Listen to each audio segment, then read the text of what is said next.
मैं उस दिन रोज की तरह थका हारा ऑफिस से घर लौटा था। गर्मी अपने चरम पर थी और मन उलझा हुआ। जैसे ही घर के दरवाजे पर पहुंचा, अंदर से किसी चीख के गिरने की आवाज आई। दिल में एक अनजानी सी बेचैनी ने करवट ली।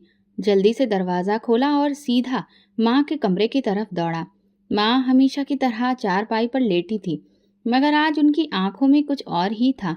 आंखें नम थीं, जैसे कि बरसों का दर्द उनमें जमा हो गया हो। मैं लपक कर उनके पास गया। उनका कमजोर कांपता हुआ हाथ मेरी तरफ बढ़ा, जिसे उन्होंने मेरे सिर पर रखा तो दिल अजीब सा हो गया। उस पल में एक फरियाद छुपी थी, एक दर्द था, एक खामोश चीख थी जो लफ्जों के बिना भी मेरे कानों में गूंज रही थी। माँ कुछ कहना चाह रही थी, लेकिन जुबान ने उनका साथ छोड़ दिया। सिर्फ इशारा था, आंखों का और कांपते होठों का। उनकी निगाहें बार बार दरवाजे की तरफ जाती और फिर मेरी पत्नी शांति की ओर देखती। मैं कुछ समझ नहीं पाया, बस माँ का हाथ थामे उनकी आंखों में झांकता रहा। इतने में शांति कमरे में आई। उसके चेहरे पर वही रूखापन और बेदर्दी थी। मैं बेताबी से बोला, शांति, अम्मा क्या कह रही हैं? बार बार इशारे कर रही हैं तुम्हारी तरफ। क्या हुआ है? शांति ने कंधे उचकाकर कहा, कुछ नहीं, इनकी तो आदत है हर वक्त इशारे करने की। मुझे तो कुछ समझ नहीं आता। एक तो मैं तुम्हारी माँ की बीमारी से परेशान हो गई हूँ, अभी फिर से बिस्तर गंदा कर दिया है। मैं नहीं कर सकती ये सब। शांति की बातें चुभ गईं। उसके शब्द तलवार की तरह दिल पर लगे। लेकिन मैं जानता था कि हालात मेरे हाथ में नहीं है। मेरे पास इतनी कमाई फिलहाल नहीं थी कि किसी नौकरानी का इंतजाम कर सकूं। मैंने कहा, ठीक है, मैं खुद साफ कर देता हूँ। शांति ताना मारते हुए हंसी और बोली, रहने दो, तुमसे ये काम नहीं होंगे। और वो कमरे से बाहर निकल गई। मैं चुपचाप माँ के पास बैठा, उनकी आंखों में देखता रहा। अब उनके आंसू खामोशी से बह रहे थे। मैंने उनका बिस्तर साफ किया। बिस्तर की चादर पर वो बोझ नजर आ रहा था जो शायद बरसों की कुर्बानियों के बाद औलाद के हिस्से में आता है। जब मैंने उन्हें साफ सुथरे बिस्तर पर दोबारा लिटाया, उनकी नजर मेरी तरफ उठी। कुछ कहना चाहा, लेकिन शब्द नहीं निकले।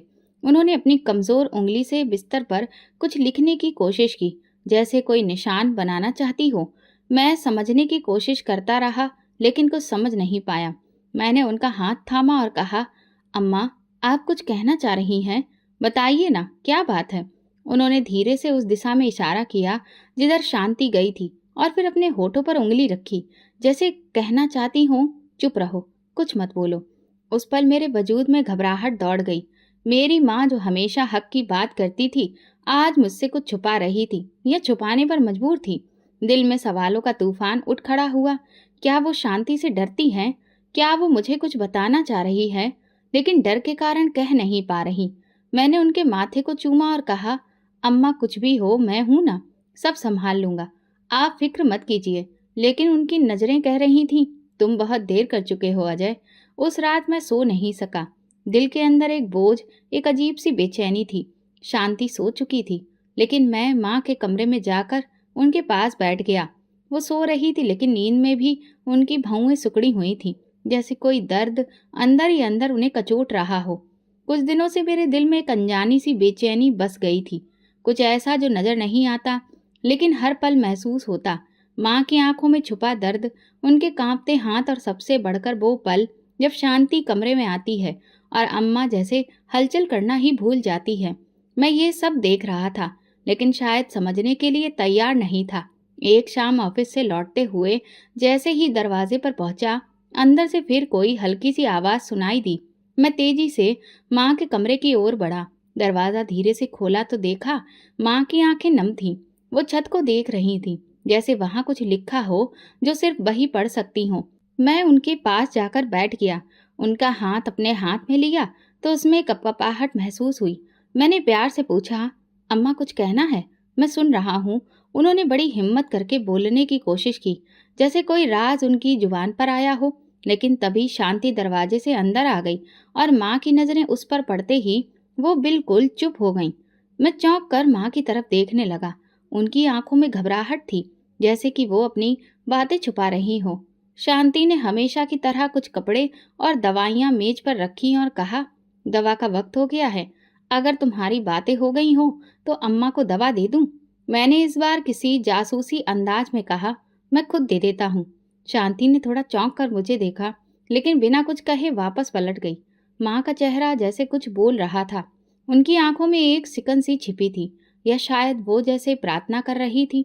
मैं उनकी तरफ झुककर बोला, अम्मा कुछ कहना चाह रही थी? शांति के आने से पहले बताइए, मैं सुन रहा हूँ। माँ ने धीरे से आंखें बंद कर ली और इनकार में सिर हिला दिया। उसी रात जब अचानक नींद से मेरी आंख खुली, तो मैंने देखा कि शांति अपने बिस्तर पर नहीं थी। रात के 2 बजे का वक्त था।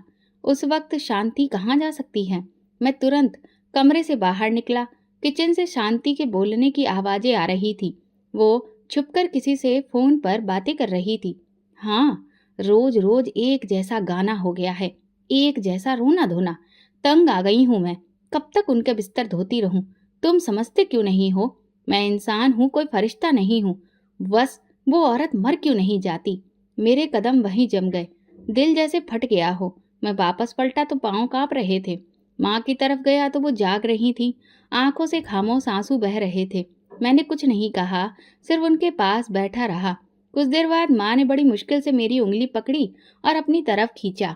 उनकी नजरें मेरी आंखों में गड़ी थी, जैसे कोई आखिरी बात कहना चाहती हो, जैसे वो बताना चाहती हो कि उनके साथ कुछ हो रहा है। मैं फिर से चुपचाप पूछने लगा, अम्मा शांति कुछ कहती है आपको? कुछ करती है? उनकी पलकें भीग गईं, लेकिन होंठ चुप रहे। वो कुछ कह नहीं पा रही थी, या शायद डर के मारे नहीं कह रही थी। उनकी नज़र बार बार दरवाजे की तरफ जा रही थी, जैसे कोई आने वाला हो। दिल में अजीब सा खौफ बैठ गया था। उस दिन के बाद एक और वाक्य ने मेरे शक को पक्का कर दिया। मैं ऑफिस से जल्दी आ गया। घर में गैर मामूली खामोशी थी, जैसे कोई मौजूद तो है मगर खामोश बैठा हो। मैं माँ के कमरे की तरफ बढ़ा। दरवाज़ा हल्का खुला था। अंदर देखा तो माँ के चेहरे पर वही खौफ था, और शांति उनके बिल्कुल पास में खड़ी थी। हाथ में कुछ था, शायद दवा की शीशी। मैंने शांति को आवाज़ दी, क्या हो रहा है? वो चौंक गई, जल्दी से पीछे हुई और बोली, कुछ नहीं, बस दवा दे रही थी। मैंने माँ की तरफ देखा। उनकी आंखों में डर था जो पहले कभी नहीं देखा था। शांति जल्दी से बाहर निकल आई। मैं माँ के पास गया और पूछा, क्या दवा दे रही थी? माँ ने बड़ी मुश्किल से सिर को हिलाया, जैसे कुछ गलत था, जैसे कुछ ऐसा हो रहा था जो मुझे नहीं पता। अब मुझे यकीन होने लगा था, अम्मा कुछ छुपा रही थी, और शांति इस छिपाए जाने का कारण थी।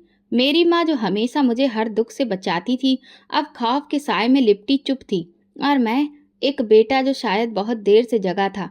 ये कहानी बस इतनी नहीं थी, कुछ था जो अभी सामने आना बाकी था। कुछ शायद मेरे वजूद को झंझोड़ कर रख देता। और मैं उस वक्त के करीब पहुंच रहा था जब खामोशियां सब कुछ बोलने लगती हैं। वो दिन आम दिनों की तरह ही शुरू हुआ था, लेकिन अंजाम ऐसा लेकर आया जिसने मेरे अंदर बरसों से जमा सुकून को जड़ से उखाड़ कर फेंक दिया। सुबह की चाय खत्म करते ही मैं ऑफिस के लिए निकलने की तैयारी कर रहा था कि माँ की तरफ से हल्की सी आवाज आई, जिसमें अजीब सी बेचैनी थी, जैसे कुछ होने वाला हो। मैं उनके पास गया। उनका माथा हल्का सा पसीने से भीग रहा था। हाथ बार बार बिस्तर के कोने की तरफ जा रहा था। मैंने पूछा, अम्मा कुछ चाहिए? पानी, दवा? उन्होंने सिर्फ आंखों से मुझे देखा, कुछ नहीं कहा, बस मेरे माथे को छुआ और फिर हाथ झटक कर वापस रख दिया। ये उनका तरीका था कि वो कुछ कहना चाहती थी, लेकिन अब जुबान साथ नहीं देती। मैंने शांति को आवाज दी, जो किचन में बर्तन समेट रही थी। शांति, अम्मा कुछ बेचैन सी लग रही हैं। तुम देख लो, मैं ऑफिस जा रहा हूँ। शांति ने चेहरा नहीं मोड़ा, बस इतना बोली, हाँ देख लूंगी। रोज ही बेचैन रहती हैं वो तो। मैं चुपचाप ऑफिस चला गया, लेकिन दिल वहीं अटका रहा, माँ के चेहरे में। दोपहर के करीब अचानक फैक्ट्री से एक मीटिंग रद्द हो जाने की जानकारी मिली। मुझे ये मौका ठीक लगा और मैंने तय किया कि मैं घर चला जाऊं। गेट खोला तो घर में सन्नाटा पसरा था, जैसे वक्त रुक गया हो। कदमों से अंदर गया। अभी जूते भी नहीं उतारे थे कि माँ के कमरे से बुलंद आवाज सुनाई देने लगी, कितनी बार कहा है, मुझे तुमसे नफरत हो गई है। कब मरोगी तुम? कब जान छूटेगी इस जिंदगी से? शांति की आवाज थी। उसकी बातें मेरे वजूद को चीरती चली गई। मैं बिजली की तेजी से दरवाजे तक पहुंचा। वो दरवाजा जो हमेशा धीरे से खुलता था, आज धक्के से खुला। मंजर ऐसा था कि जमीन जैसे मेरे कदमों तले खिसक गई। माँ चारपाई पर सहम कर बैठने की कोशिश कर रही थी। उनके कपड़े बिखरे थे, आंखों में आंसू, और शांति उन पर झुकी हुई, चेहरे पर हद से ज्यादा नफरत। मेरा शब्द टूट चुका था। बस करो शांति, मैं दहाड़ा। वो चौंक कर मेरी तरफ बढ़ी, जैसे चोरी करते पकड़ी गई हो। लेकिन अगले ही लम्हे उसकी आंखों में शर्मिंदगी की बजाय गुस्सा था। तो तुम छुपकर सुन रहे थे ये सब कुछ? तुम्हें दुख नहीं देता जो मैं झेलती हूँ? मैं आगे बढ़कर माँ को खुद से लिपट आया, और जब शांति फिर कुछ कहने लगी, मेरा हाथ अपने आप ही उसके गाल पर पड़ गया। एक खामोशी छा गई, लेकिन कमरे में गूंज बाकी रह गई। शांति कुछ पल चुप रही, फिर होंठ काटते हुए पीछे हटी और आंखों में आंसू लिए कमरे से निकल गई। मैं माँ के पास बैठ गया। वो कांप रही थी। मैंने उनके सिर पर हाथ रखकर दिल ही दिल में भगवान से माफी मांगने लगा। माँ को अकेला छोड़ने के लिए, शांति की जुबान बर्दाश्त करने के लिए, सब कुछ देख कर भी चुप रहने के लिए। उस रात शांति ने मुझसे कोई बात नहीं की। खामोशी का एक पर्दा हमारे बीच पड़ चुका था। कमरे में अंधेरा था और मेरे दिल में एक अजीब सा एहसास जुर्म की हद पार कर दी थी। एक पति होकर अपनी पत्नी पर हाथ उठाया, वो भी तो सारा दिन तड़पती थी, माँ के साथ सारा दिन लगी रहती। ये सब आसान नहीं था। हर घंटे के बाद दवा देना, सफाई करना, खाना खिलाना, नींद बर्बाद करना। क्या मैंने उसके दर्द को नजरअंदाज किया? मेरे दिल में अब एक जंग छिड़ गई थी। एक तरफ माँ का वो चेहरा जो हर पल मेरी आंखों के सामने था, और दूसरी तरफ पत्नी की वो आंखें जिसमें पहली बार डर था, शायद गुस्सा भी और शायद मेरी बेवफाई भी। मैं बेचैनी से करवटें बदलता रहा। माँ कमरे में सो चुकी थी या शायद जाग रही थी। शांति दूसरे कमरे में थी। दरवाजा बंद था। अक्सर जब वो मुझसे नाराज होती, उस कमरे में सो जाती थी। पहले मैं उसे हमेशा मनाकर कमरे में वापस ले आया करता था, मगर आज मैंने ऐसा नहीं किया। पूरा घर खामोश था, लेकिन मेरे अंदर एक तूफान था। वो थप्पड़ सिर्फ शांति के चेहरे पर नहीं पड़ा था, वो मेरे रिश्ते पर भी पड़ा था। वो एक लम्हा था, लेकिन उसका बोझ बरसों तक असर दिखाने वाला था। मैं जानता था कि जो हो चुका है वो वापस नहीं आएगा, और जो होने वाला था वो मेरे सोचने से भी ज्यादा अंधेरा लिए हुए था। वो रात मेरे लिए बहुत मुश्किल बन गई थी। दिल में एक पछतावा, एक बोझ जो नींद को कोसों दूर ले गया। अगली सुबह कमरे की खामोशी ने रात की बातों को और गहरा कर दिया। शांति किसी से कुछ कहे बिना नाश्ते के बर्तन रखकर चली गई। माँ के कमरे में हल्की सी कराहट की आवाज सुनाई दी तो मैं जल्दी से अंदर गया। अम्मा छत की तरफ देख रही थी, सांस थमी हुई सी, आंखें लाल। उनका चेहरा और भी मुरझाया लग रहा था। उनका हाथ बिस्तर के कोने पर रखा था, जैसे कोई सहारा ढूंढ रही हो। मैं उनके पास बैठकर बोला, अम्मा भूख लगी है? उन्होंने धीरे से सिर हिलाया। उस पल मेरे दिल में एक दर्द सा उभरा, जो शायद लफ्जों से कई ज्यादा गहरा था। कल रात शायद अम्मा ने कुछ खाया ही नहीं था। मैं तुरंत किचन में गया, चावल गरम किए, सब्जी निकाली और एक गिलास पानी भरकर माँ के कमरे में वापस आया। माँ के सामने बैठकर जैसे ही पहला निवाला उनके मुंह तक ले गया, उनकी आंखें भर आईं। मैं चुपचाप निवाला देता रहा। उन्होंने बड़ी मुश्किल से चबाया। जब उन्होंने पहला निवाला खाया, उनके होंठ कांप रहे थे और आंखों से एक आंसू बह निकला। अम्मा कुछ नहीं हुआ है, आप खाइए, मैं हूं ना। मैंने नरमी से उनके पल्लू के किनारे से उनके होंठ साफ करते हुए कहा, और फिर उन्हें पानी दिया। उन्होंने मेरा हाथ पकड़ा, वही कांपता हाथ, जैसे कहना चाहती हो, शुक्रिया बेटा, तुम देर से आए लेकिन आए तो सही। मेरी आंखों से भी आंसू बहने लगे। मैंने उनके हाथ को माथे से लगाया। दिल में एक ख्याल हो आया, कितना वक्त गुजर गया। मैं सिर्फ पत्नी की सहूलियत, अपनी व्यस्तता और सामाजिक जिम्मेदारियों में उलझकर अपनी माँ की मौजूदगी को एक फर्ज समझने लगा था। लेकिन उस दिन मैंने पहली बार महसूस किया कि ये रिश्ता सिर्फ आज का नहीं, ये तो वो एहसास है जिसकी गवाही खुद भगवान देता है। माँ थोड़ा थोड़ा करके खाती रही। मैं हर निवाले के साथ उनके चेहरे पर उभरने वाले भाव को पढ़ता रहा। कभी वो लम्हे भर के लिए आंखें बंद कर लेती, कभी हल्की सी मुस्कान आ जाती, जैसे बचपन की कोई याद वापस लौट आई हो। जब खाना खत्म हुआ तो मैंने पानी का गिलास बढ़ाया। उन्होंने मेरे हाथ से पिया। गिलास वापस लेते हुए उनका हाथ कांपा। ऐसा लगा जैसे मेरे दिल की दीवार पर हमेशा के लिए कुछ जम गया हो। तभी शांति दरवाजे पर आ गई। चेहरा सपाट था, लहजा गुस्से वाला। दवा दे दी है, मैंने नरमी से कहा। अभी खिलाया है, कुछ देर में दे दूंगा। वो खामोशी से वापस चली गई। माँ की आंखें फौरन दरवाजे की तरफ गईं। वही डर, वही घबराहट। उनका हाथ मेरे हाथ पर था, लेकिन जैसे उंगलियां और कमजोर हो गई हों। मुझे अंदाजा हो रहा था कि कुछ है जो माँ कहना चाहती है, लेकिन जुबान साथ नहीं दे रही। शायद वक्त सही नहीं है। उस शाम मैंने माँ के करीब बैठकर उनकी तस्वीरें देखना शुरू की। वो तस्वीरें जो पुराने संदूक से निकली थी, वो वक्त जब वो खुद मेरे लिए खाना बनाती थी, रातों को मेरे बुखार में जागती थी, मुझसे लिपेट कर गोद में लोरी सुनाती थी। आज वही माँ बिस्तर से लगी, चुपचाप और मोहताज थी। मैंने उनके सिर पर हाथ रखकर मन में कहा, शर्मिंदा हूं मैं, तुम्हारे पास होते हुए भी तुमसे दूर रहा। आप जो कुछ भी हैं, मैं तुम्हारे साथ हूँ। उन्होंने धीरे से मेरी उंगलियों को दबाकर मेरी बात का जवाब दिया। उस रात मैं उनके साथ ही बैठा रहा। उनके चेहरे की झुर्रियों में एक उम्र की कहानी लिखी थी और मैं पहली बार उसे पढ़ने की कोशिश कर रहा था। और वो प्यार भरी नजरें जो एक माँ ही दे सकती है, बिना शिकायत, बिना सवाल के, वो नजर मेरी पूरी जिंदगी का कर्ज बन गई। माँ को खाना खिलाकर जब मैं कमरे से बाहर निकला तो बाहर की हवा जैसे कुछ और ही कहानी सुनाने लगी। शांति टीवी लॉन्च में बैठी थी, लेकिन उसके चेहरे पर वो सुकून नहीं था जो कि आम दिनों में होता था। आंखों में उलझन, माथे पर तेवर और होठों पर दबी हुई नाराजगी, जिसे मैं कई दिनों से महसूस करता रहा था। मैंने नरमी से पूछा, काफी देर से चुप हो, सब ठीक है? उसने मेरी तरफ देखा और ठंडी सांस लेकर बोली, अब इस घर में कुछ ठीक रह गया है? एक बीमार माँ जो हर वक्त तुम्हारा ध्यान खींचने की कोशिश करती है, और एक पत्नी जो हर पल कुर्बानी देती है, मगर बदले में तुम्हारा एक नरम शब्द तक नहीं मिलता। मैं खामोश हो गया। शायद वो जो कह रही थी वो अपने हिसाब से सच था, मगर मैं जानता था कि हर सच एक जैसा नहीं देखा जा सकता। शांति ने फिर बात का सिलसिला जोड़ा, देखो अजय, तुम्हारी माँ की हालत अब वैसी नहीं रही जो पहले थी। डॉक्टर भी कह चुके हैं कि कोई बेहतरी मुमकिन नहीं है। दिन ब दिन उनकी तबीयत और बिगड़ती जा रही है, और मैं तो अब थक चुकी हूँ। मेरे सब्र की भी कोई हद है। मैंने गहरी सांस ली। उसके शब्द तेज थे, लेकिन मैं इनकार नहीं कर सकता था कि वो वाकई एक मुश्किल वक्त से गुजर रही थी। शांति, मैं समझता हूँ कि तुम बहुत कुछ सह रही हो, पर माँ भी तो बेबस है। उनका तो सिर्फ हम लोग ही सहारा हैं। मैंने धीरे से कहा, नहीं अजय, वो तेज आवाज में बोली, अब तुम नहीं समझ रहे। तुम सिर्फ माँ को देखते हो, मुझे नहीं। सारा दिन उनकी सफाई करना, दवा देना, खाना बनाना, ठीक है, और ऊपर से तुम्हारी खामोशी। तुम्हें लगता है मैं कोई मशीन हूँ? मैंने उसकी तरफ देखा। आंखों में आंसू थे, मगर वो खुद को जब्त किए हुए थी। मैं तुम्हारी माँ की दुश्मन नहीं हूँ अजय।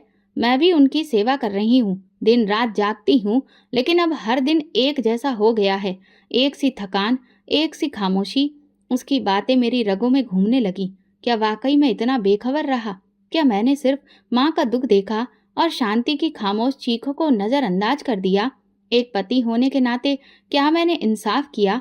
मैं कुछ कहे बिना कुर्सी पर बैठ गया। उसके शब्द मेरे कानों में गूंज रहे थे, माँ कभी ठीक नहीं होगी। कब तक ये सिलसिला चलेगा? कब तक मैं अपनी जिंदगी को एक मजबूर वजूद के साए में गुजारती रहूंगी? ये वो बात थी जो मेरे दिल पर हथौड़े की तरह लगी। मैंने अपनी आंखें बंद कर ली। शांति अब धीरे धीरे बात करती रही। मैं सुनता रहा, खामोश, बिना कोई हरकत किए। अगर मैं बीमार हो जाऊं तो मुझ पर भी इतना ही ध्यान दोगे? उसके सवाल पर मैं चौंक गया। उसकी आंखों में कैसा सवाल था जिसका जवाब मेरे पास नहीं था। ये सच है कि माँ अब कभी ठीक नहीं होगी, मैंने खुद से कहा, लेकिन ये भी सच है कि वो एक माँ है जिन्होंने अपनी जिंदगी का बेहतरीन वक्त मेरे लिए कुर्बान किया था। मैं उठकर दोबारा माँ के कमरे में गया। उनकी आंखें बंद थीं, माथे पर पसीना। मैंने तौलिया उठाकर उनका माथा पोंछा। वो धीरे से जागी और एक कमजोर सी मुस्कान उनके चेहरे पर आई। मैं उनके पास बैठकर सोचता रहा, शांति के शब्द, माँ के हालात और अपने बीच की कसमकस। ऐसा लग रहा था जैसे मैं दो किनारों के बीच में लटका हुआ हूँ। एक तरफ पत्नी जिसका सब्र टूट चुका है, और दूसरी तरफ माँ जिसका वजूद हर लम्हे मिटता जा रहा है। क्या मेरे लिए कोई बीच की राह नहीं बची है? ये वक्त मुझे किसी और जगह खींच ले जाएगा? ये सवाल उस रात मेरे दिल में गूंजता रहा और मैं जवाब ढूंढता रहा। अगली सुबह आंख खुली तो घर में खामोशी थी। शांति किचन में नहीं थी, ना ही टीवी लॉन्च में। उसकी कोई आहट सुनाई नहीं दे रही थी। मैं सीधा माँ के कमरे की तरफ गया। माँ चारपाई पर लेटी थी। उनकी आंखों में गैर मामूली उदासी थी, जैसे वो किसी गहरी सोच में हो। मैं उनके पास बैठकर धीरे से हाथ थाम कर बोला, अम्मा दवा खा लेना। उन्होंने पलकें झपकाई, फिर होंठ हिलाए, जैसे बहुत मुश्किल से कुछ कहने की कोशिश कर रही हो। दवा नहीं दी थी। मेरी सांस रुक गई। मैंने उनकी तरफ देखा। क्या कहा आपने अम्मा? दवा नहीं दी? उन्होंने हल्के से सर हिलाया और आंसू निकल पड़े। मेरे दिल में जैसे कोई सिलसिला जाग गया। कौन? शांति? माँ ने इनकार में सिर हिलाया, जैसे वो जवाब देने से डर रही हो, लेकिन इनकार भी नहीं कर पा रही हो। उनकी आंखों में ख्वाहिश थी जो पहले कभी महसूस नहीं हुई। मेरे मन में फौरन पिछले कई दिनों की वो यादें उभर आईं जब मैंने शांति से कहा था कि मुझे भी डॉक्टर के पास चलना है, और वो हर बात कोई न कोई बहाना बनाकर मना कर देती थी। मैं खुद चली जाऊंगी, तुम ऑफिस का काम छोड़कर क्या करोगे? दवा तो मुझे ही देनी होती है ना, डॉक्टर से मैं खुद बात कर लूंगी। ये बात मैं कई बार सुन चुका था और हर बार चुप था। अब माँ के इनकार ने वो सब बातें नई तरह से चुपती सच्चाई में बदल दी। मैंने तुरंत शांति को आवाज दी। वो कुछ लम्हों के बाद कमरे में आई, चेहरे पर नाराजगी थी। क्या हुआ? क्यों बुला रहे हो? मैंने माँ की तरफ इशारा करते हुए कहा। अम्मा कह रही हैं कि उन्हें दवा नहीं दी जाती। तुम तो कहती हो रोजाना वक्त पर दवा देती हो। शांति ने तुरंत गुस्से में कहा। अरे, वो तो कुछ भी कह देती हैं। तुम्हें पता है उनकी याददाश्त कितनी कमजोर हो गई है? पिछले हफ्ते तो उन्होंने मुझे अपनी बहू मानने से भी इनकार कर दिया था। मैंने माँ की तरफ देखा। उनकी आंखों में बेबसी थी, जैसे वो अपनी सफाई में कुछ कहना चाहती हो, लेकिन शांति अब भी यही कह रही थी। उनकी हालत दिन ब दिन बिगड़ रही है, और अगर वो दवा नहीं खा रही हैं तो ये खतरनाक है। शांति ने जलकर कहा। अजय, तुम्हें मेरी किसी बात पर यकीन ही नहीं आता। रोजाना मैं उन्हें वक्त पर दवा देती हूँ। अगर वो भूल गई तो इसमें मेरा क्या कसूर? मैंने पहली बार उसकी आंखों में झांक कर देखा। वहां कुछ छुपा हुआ था। अच्छा बताओ, इनमें से कौन सी दवा दी थी आज सुबह?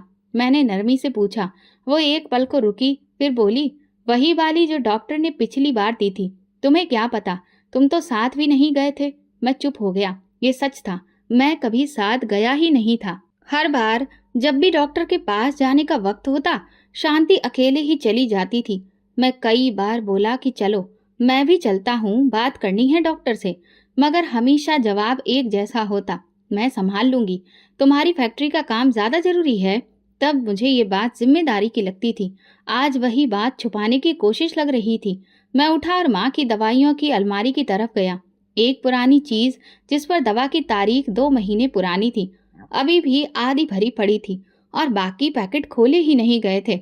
मैंने शांति की तरफ देखा। वो पल भर को गुस्सा हो गई, फिर गुस्से से बोली, वो तो पुरानी दवा है, डॉक्टर ने बाद में नई दी थी, पर तुम्हें ये सब समझाना बेकार है। अच्छा, तो फिर नई दवा कहाँ है? मैंने धीरे से पूछा। वो खत्म हो गई, वो बड़बड़ाई। मैं समझ चुका था, कुछ ना कुछ जरूर छुपाया जा रहा है। माँ की हालत इस बात की गवाह थी। मैं दोबारा माँ के पास आया, उनका हाथ थामा, आंखों में देखा। ऐसा लगा उन्होंने पूछा हो, बेटा क्या तू मेरा है? उस लम्हे में टूट गया। मैं एक बेटा जो अपनी माँ के लिए सब कुछ होना चाहिए था, आज खुद अनजाने में उनका हाथ छीनने वालों में शामिल हो गया था। मैंने लेकिन खुद से फैसला किया कि अब मैं कुछ छुपने नहीं दूंगा। अब वक्त था सच को बेनकाब करने का। शाम के करीब काम पूरा किए बिना ही मैं ऑफिस से निकला। रास्ते में बार बार दिल में प्रार्थना थी कि भगवान मेरी माँ को ठीक कर दो। जैसे ही घर का दरवाजा खुला, बिल्कुल खामोशी थी, लेकिन माँ के कमरे से हल्की सी सिसकियां सुनाई दी। मैं घबराकर अंदर पहुंचा तो वहां का मंजर देख मुझ पर बिजली गिर गई। माँ फर्श पर औंधे मुंह गिरी पड़ी थी। उनकी सांसें उखड़ी थी, हाथ फैले थे और कपड़े मिट्टी से सने हुए थे। अम्मा! मेरे मुंह से चीख निकली। मैंने तुरंत उन्हें सीधा किया। उनके होंठ फटे थे, माथे पर हल्की चोट का निशान था, आंखें आधी खुली थी। इस तकलीफ में वो मुझे पहचानने की कोशिश कर रही थी। शांति! मैं बुलंद आवाज में पुकारने लगा। ये क्या हुआ है? किचन से उसकी आवाज आई। अब क्या हो गया? क्यों चीख रहे हो? अम्मा जमीन पर गिरी हुई थी। मैंने गुस्से से कहा। वो कमरे में दाखिल हुई और एक नजर माँ पर डालकर तुरंत बोली, फिर वही ड्रामा। अजय, अब तो तुम भी समझ जाओ, ये सब उनकी आदत है। खुद को जानबूझकर गिरा लेती हैं ताकि मुझे जालिम साबित करें। मेरे हाथ माँ के चेहरे से मिट्टी साफ कर रहे थे, लेकिन शांति के शब्द मेरे कानों में जहर घोल रहे थे। तुम्हें लगता है उन्होंने खुद को गिराया है? मैंने यकीन से पूछा। हाँ और क्या, मुझे नहीं पता क्या? मैं भी बाथरूम में थी और जैसे ही बाहर आई देखा कि वो फर्श पर पड़ी हैं। पहले भी वो ऐसा कर चुकी हैं। मैं कई बार उन्हें गोद में उठाकर चारपाई पर लिटा चुकी हूँ। अब मुझसे नहीं होता ये सब। माँ मेरी गोद में धीरे से सिर रख चुकी थी आंखों से एक आंसू बहकर निकला। क्या ये भी ड्रामा है? मैंने शांति की तरफ देखकर बोला। वो चुप रही। शायद मेरे लहजे में कुछ था जिसने उसे एक लम्हे को पीछे हटा दिया।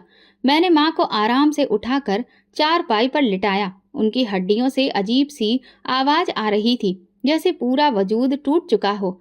मैंने उनके पैर सीधे किए, बाजू सहलाए और एक कंबल उड़ा दिया। माँ का चेहरा कुछ कह रहा था। उनकी आंखें बार बार मेरी आंखों में झांक रही थीं, जैसे कह रही हो, बेटा अभी भी वक्त है, संभल जा। शांति बिना कुछ कहे पलटकर चली गई। मेरे दिल में अजीब सी गूंज थी, जैसे हर कदम उसे रिश्ते से दूर ले जा रहा हो, उस रिश्ते से जिसे मैंने कभी अपनेपन की बुनियाद समझा था। मैंने माँ के लिए पानी गर्म किया, नरम तौलिया लिया और उनका चेहरा धोना शुरू किया।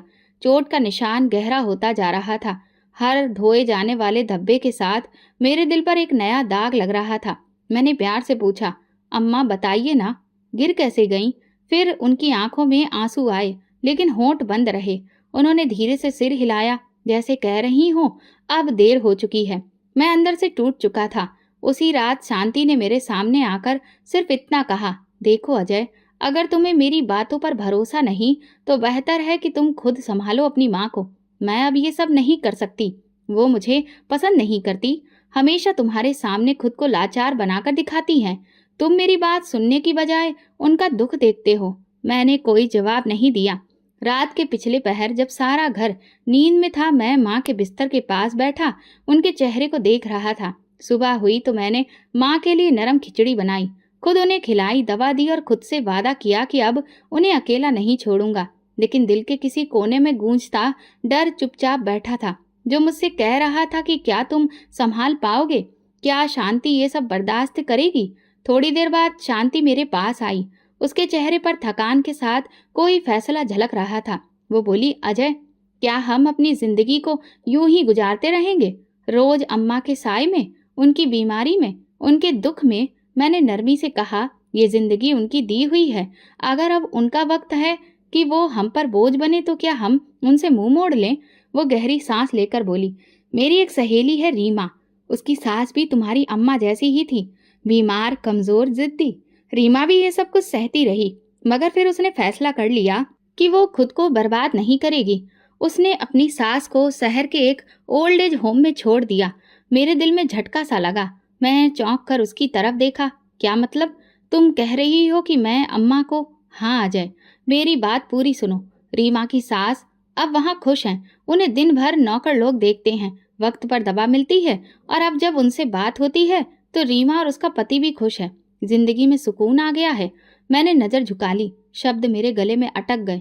एक तरफ शांति की बातें जिनमें अपनी सहूलियत का पहलू था, दूसरी तरफ माँ का वो कमजोर बाजू जो कल जमीन पर पड़ा मिला था।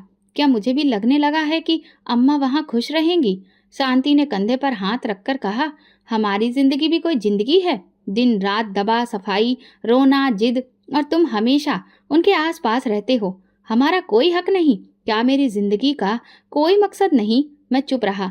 उसकी हर बात में एक तर्क था, मगर वो मोहब्बत और जज्बा कहाँ था जो मैं माँ की आंखों में रोज देखता था। देखो अजय, वो बोली, मैं ये नहीं कहती कि तुम उनसे मोहब्बत ना करो या उन्हें छोड़ दो। मैं सिर्फ कह रही हूँ कि उनके लिए ऐसा माहौल बेहतर हो सकता है जहाँ वो बेहतर तरीके से संभाली जा सकें।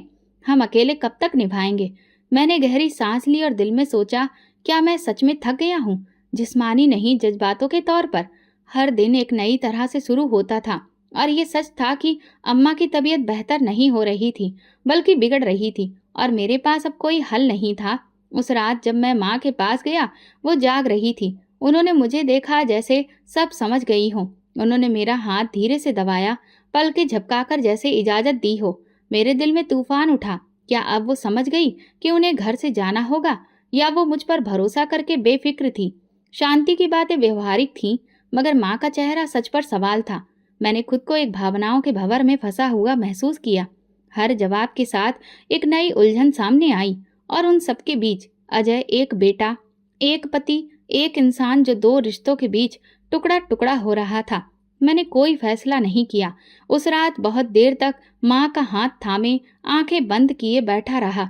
शायद फैसला मेरी जगह वक्त करेगा। शायद वे खामोश आंखें जिनमें अब भी एक दुआ बंधी हुई थी, वो सुबह जैसे कयामत की खामोश शुरुआत लेकर आई। सूरज अभी पूरी तरह से नहीं निकला था, लेकिन मेरे दिल में एक साया छाया हुआ था। पिछली रात माँ का चेहरा, शांति की बातें जिनमें अपने आराम को ज्यादा महत्व दिया जा रहा था, मेरी उलझने अंदर ही अंदर मुझे कचोट रही थी। थोड़ी देर बाद जैसे ही मैं माँ के कमरे की तरफ गया, वहां से तेज बदबू मेरी नाक में घुसी। मेरा दिल डूबने लगा। माँ बिस्तर पर लेटी थी, लेकिन इस बार उनके आसपास सब बिखरा हुआ था। चादर, तकिया, बिस्तर सब गंदा। उनका चेहरा शर्मिंदगी और बेबसी का आईना बना था। वो मुझे देख रही थी, जैसे माफी मांग रही हो, जैसे कहना चाह रही हो, बेटा मैंने जानबूझकर नहीं किया। मैं चुपचाप उनके पास गया, कुछ नहीं बोला, बस नरमी से चादर हटाई, साफ कपड़े निकाले और माँ को संभाला। वो बेचारी इस कदर घबराई हुई थी कि उठते ही कांपने लगी। मैंने उन्हें धीरे से सहारा दिया, पानी से चेहरा पोंछा और फिर बिस्तर पर लिटा दिया। जैसे ही मैं सफाई पूरी करके बाहर निकला, शांति किचन के दरवाजे पर खड़ी थी, आंखों में वही थकान, लेकिन आज कुछ और भी था। फैसला। बस अब बहुत हो गया अजय, वो चट्टान की तरह खड़ी बोली। ये सब मुझसे अब नहीं होता। सुबह उठते ही गंदगी साफ करो, सारा दिन संभालो और तुम बस हमदर्द बने घूमते रहो। आज फैसला कर लो, या तो वो रहेगी या मैं। तुम्हारी माँ के लिए तुम्हारा फर्ज खत्म ही नहीं होता, तो मेरी पत्नी होने का भी कोई हक मुझे मिलेगा या नहीं? तुम चाहते हो मैं सारी उम्र एक बिस्तर पर पड़ी औरत के आसपास अपनी जिंदगी की धारा बनाकर रखूं? मैं कुछ कहना चाहा, लेकिन उसने हाथ उठाकर रोक दिया। नहीं, आज कोई बहस नहीं, बस एक बात सुन लो, या तो उन्हें ओल्ड एज होम ले जाओ या फिर मुझे मेरे मायके छोड़ दो। मैंने ठंडी सांस भरकर घर बचाने के लिए माँ से अलग होने का सोचा, जो मेरी रूह को जख्मी कर गया। शाम होने से पहले मैंने खामोशी से एक ओल्ड एज होम के बारे में पता किया, कमरा पसंद किया और अगले दिन के लिए वक्त तय कर लिया। जब माँ को बताया, वो चुप हो गई। उनकी आंखें नम हो गईं, लेकिन होठों पर कोई शिकायत नहीं आई। बस उनका कांपता हुआ हाथ मेरे हाथ पर आया और उन्होंने इनकार में सर हिलाया। आंखों से साफ साफ कहा, मत लेकर जाओ, मैं यहाँ रहना चाहती हूँ अपने बेटे के साथ। मेरा दिल फटने को आया। मैंने उनके हाथ को चूमा, माथे पर हाथ फेरा और खामोशी से कहा, मुझे माफ कर देना माँ, मैं कमजोर हो गया हूँ। अगले दिन जब हम गाड़ी में रवाना हुए, माँ की आंखें बार बार बाहर देखती रहीं। ना वो कुछ बोली ना मैं। हर गुजरती इमारत, हर सड़क का मोड़ उनकी जिंदगी से जुड़ी किसी याद की तरह था। जब हम ओल्ड एज होम पहुंचे तो दरवाजे पर मौजूद लोगों ने नरमी से माँ को व्हील चेयर में बिठाया। मैं उनके बराबर झुका, उनके कान के पास जाकर बस इतना कहा, ये फैसला सिर्फ मजबूरी में था अम्मा, मैं आपसे मुंह मोड़ना नहीं चाहता था। माँ ने धीरे से मेरी तरफ देखा। आंखों में आंसू थे, लेकिन उनकी खामोशी मुझे सजा दे रही थी, जैसे वो कह रही हो, बेटा जिस पत्नी को बचाने के लिए तुम माँ से मुंह मोड़ सकते हो, उसे जिंदगी कभी माफ नहीं करती। मैंने उनके लिए कुछ कपड़े, दवा और उनकी पसंदीदा चीजें वहां के कमरे में रखी और पलटने लगा। जैसे ही दरवाजे की तरफ बढ़ा, उन्होंने सहारे से मेरा दामन थामने की कोशिश की, मगर उंगलियां हवा में ही रह गईं। मैं एक लम्हे को रुका, मगर पलटकर ना देख सका, जैसे दिल किसी ने मुट्ठी में लेकर निचोड़ दिया हो। घर वापस आया। शांति ने कहा, अब जरा सुकून से सो पाएंगे, है ना? मैंने कुछ नहीं कहा। कमरे की दीवारें अजीब सी अजनबी लगने लगी, जैसे हर शय मुझे से सवाल कर रही हो कि किस कीमत पर ये बचा है घर। क्या माँ के बिना भी घर घर रहता है? वो रात मेरी नींद की आखिरी रात थी और अगले दिन मेरा ज़मीर मेरे साथ बोलने लगा, लेकिन उस वक्त मैं सिर्फ खामोशी की चादर ओढ़े खुद को तसल्ली देता रहा कि मैंने एक बेटे की नहीं बल्कि एक पति की जिम्मेदारी पूरी की है।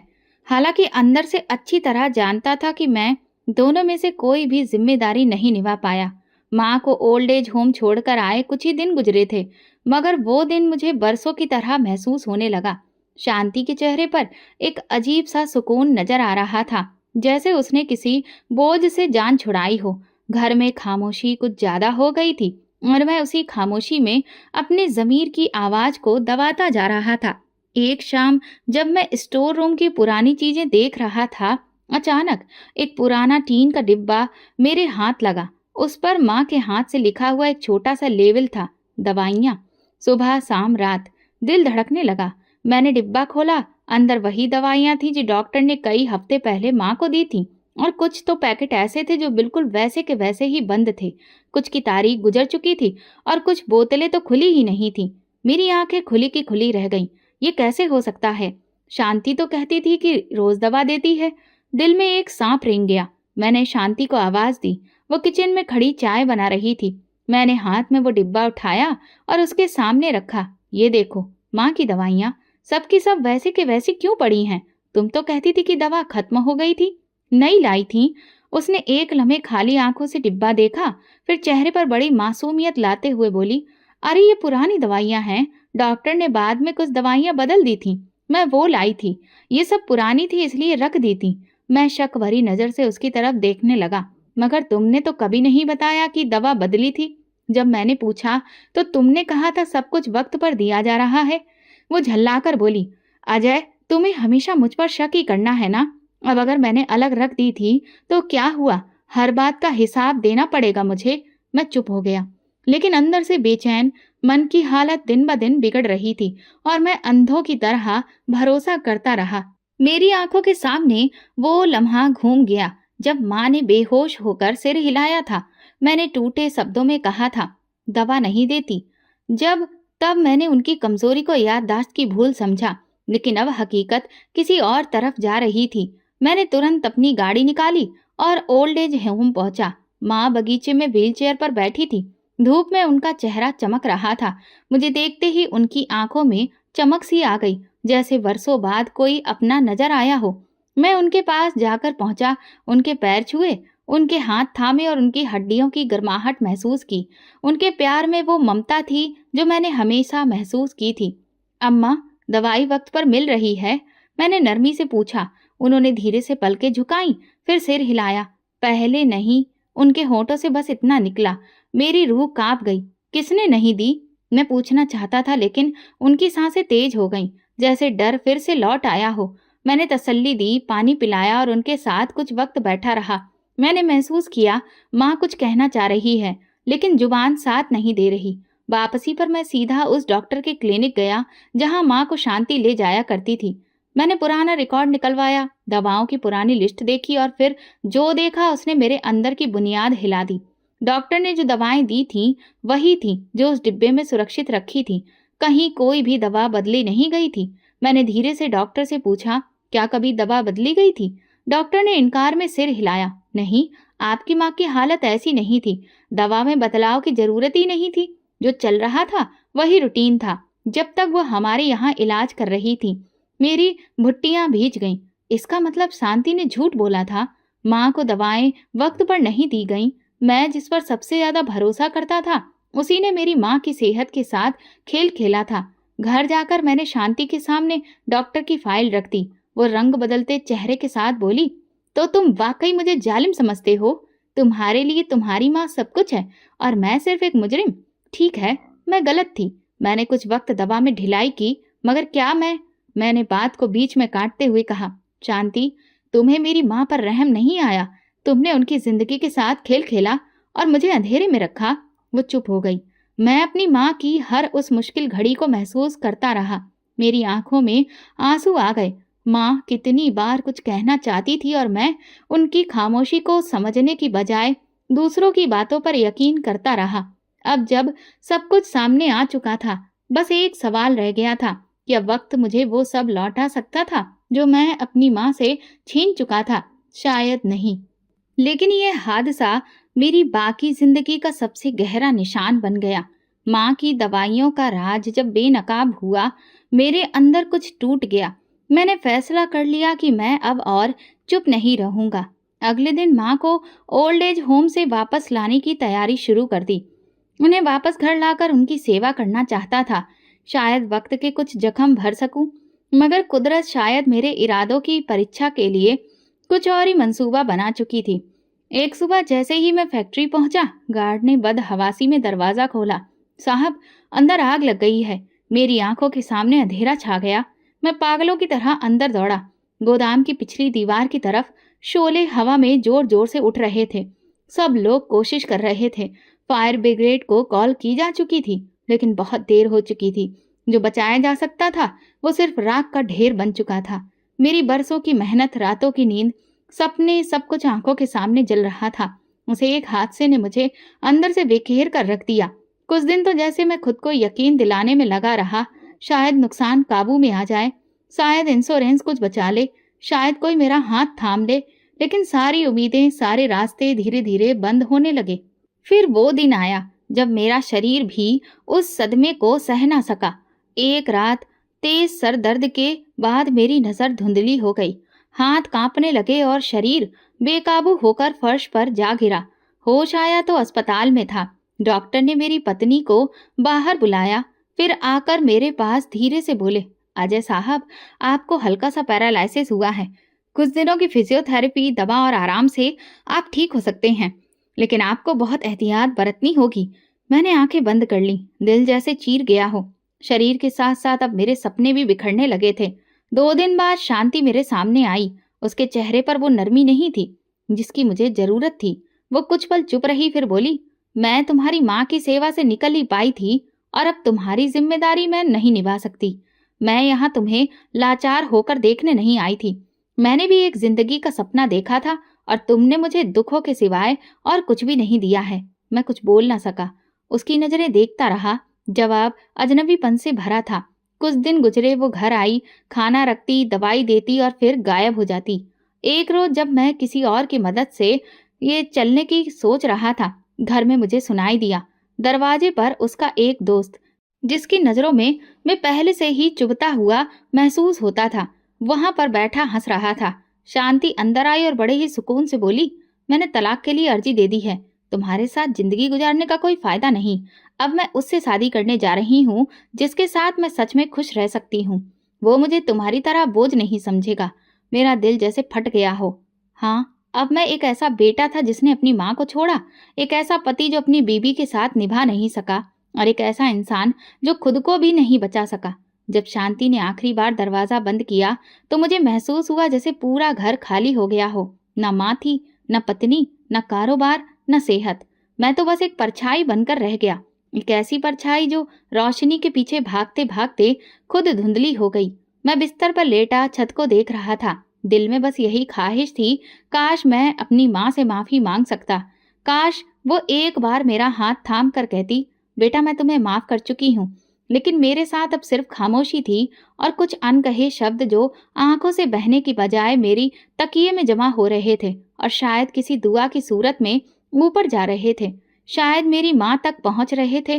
बिस्तर पर लेटे हुए जब रात की खामोशी में मेरी सांसें और गहरी हो गईं, तो अंदर की सच्चाइयां एक एक करके उभरने लगी। वो लम्हे जब माँ चारों तरफ से कुछ कहना चाहती थी लेकिन उन्हें दवा न मिलने की शिकायत रही, जब वो फर्श पर गिरी थी और शांति ने कहा था, ये सब ड्रामा है। मैं एक बेटा होते हुए अपनी माँ के सबसे बड़े इम्तिहान में नाकाम हो गया। उसी रात मैंने नीलम नाम की एक नर्स को बुलाया जो मेरे इलाज के दौरान मेरी मदद कर रही थी। वो जैसे ही आई मैंने उससे कहा, क्या आप ओल्ड एज होम में बात कर सकती हैं? मैं वहां जाना चाहता हूँ। वो चौंकी और बोली, आपकी तबीयत ठीक नहीं है। लेकिन मैंने कहा, मेरी माँ शायद आज भी मेरा रास्ता देख रही होगी। मुझे उनसे माफी मांगनी है। उसकी आंखों में कुछ नमी सी उतर आई। उसने खामोशी से सहमति जताई और अगली सुबह आने का वादा किया। सुबह जैसे ही सूरज निकला मैं नर्स के साथ ओल्ड एज होम पहुंचा। तभी वहां दरवाजे पर ही मुझे एक बूढ़ी औरत मिलने आई। उसने बड़ी नरमी से कहा, आप अजय हैं? मेरे होंठ कांप उठे। हाँ, पर मेरी माँ। कुछ लम्हे पहले ही ये सुनते ही मेरी सांस रुक गई। क्या मतलब? हमने आपको जानकारी देने की कोशिश की थी लेकिन आपका नंबर बंद जा रहा था। उनकी हालत काफी खराब हो गई थी और अभी अभी वो स्वर्ग सिधार गईं। ये शब्द नहीं थे, ये तीर थे जो मेरे दिल में घुस गए। नहीं अम्मा। मेरी आवाज जैसे गले में दब गई। मैं नर्स की मदद से उस कमरे की तरफ बढ़ा जहां माँ का शरीर सफेद चादर में लिपटा था। कमरे में खामोशी थी, सिर्फ उनकी सांसों की गूंज थी जो अब थम चुकी थी। मैं उनके पास गया, घुटनों के बल गिर गया, चेहरा चादर से हटाकर उनके माथे को चूमा। अम्मा, मैं आ गया हूँ, मुझे माफ कर दो। लेकिन उनकी पलकें बंद थीं, होंठ खामोश। मैं फूट फूट कर रोने लगा। हिचकियां मेरी रूह से निकल रही थीं। सब लोग वहां खामोशी से सब कुछ देख रहे थे। उन्होंने बताया कि आखिरी दिनों में अम्मा अक्सर किसी के इंतजार में रहती थी, बार बार दरवाजे की तरफ देखती थी और कभी कभी अपने हाथ से किसी का नाम लिखने की कोशिश करती थी। मैं समझ गया, वो मेरा ही रास्ता देख रही थी। उन दिनों में मैं हर बार भगवान से प्रार्थना करता था कि मेरी माँ मुझसे नाराज ना हो। फिर मैंने अपनी माँ का अंतिम संस्कार किया। मेरा वजूद बिखर चुका था। अब मैंने फैसला कर लिया था, वो घर, वो फैक्ट्री, वो सब कुछ जिसने मुझे माँ से दूर किया, मेरे लिए अब बेकार हो चुका है। अब ये ओल्ड एज होम ही मेरा नया घर बन गया। मैं वहीं रहने लगा और जब मैं पूरी तरह से ठीक हो गया तो वहीं सेवा करने लगा जहां मेरी माँ ने अपने आखिरी दिन गुजारे थे। तो दोस्तों, कहानी का सबक ये है कि माँ बाप दुनिया का सबसे बड़ा आशीर्वाद होते हैं। जब वो कमजोर हो जाएं तो हमें उनकी सेवा करनी चाहिए। पत्नी या पैसों को बचाने की आड़ में अगर हम माँ को छोड़ दें तो जिंदगी हमें वैसे ही अकेला और बर्बाद कर देती है, जैसे अजय के साथ हुआ। माँ की दुआ स्वर्ग के समान है और माँ की बद्दुआ किसी नरक के जैसी। दोस्तों, अगर आपको हमारी कहानी पसंद आई हो तो प्लीज़ कमेंट करके ज़रूर बताइएगा। वीडियो को लाइक करें और ज़्यादा से ज़्यादा शेयर करें। अगर आप चैनल पर नए हैं तो सब्सक्राइब जरूर करें और नोटिफिकेशन बेल को दबाएं ताकि अगली अपडेट सबसे पहले आपको मिले। धन्यवाद।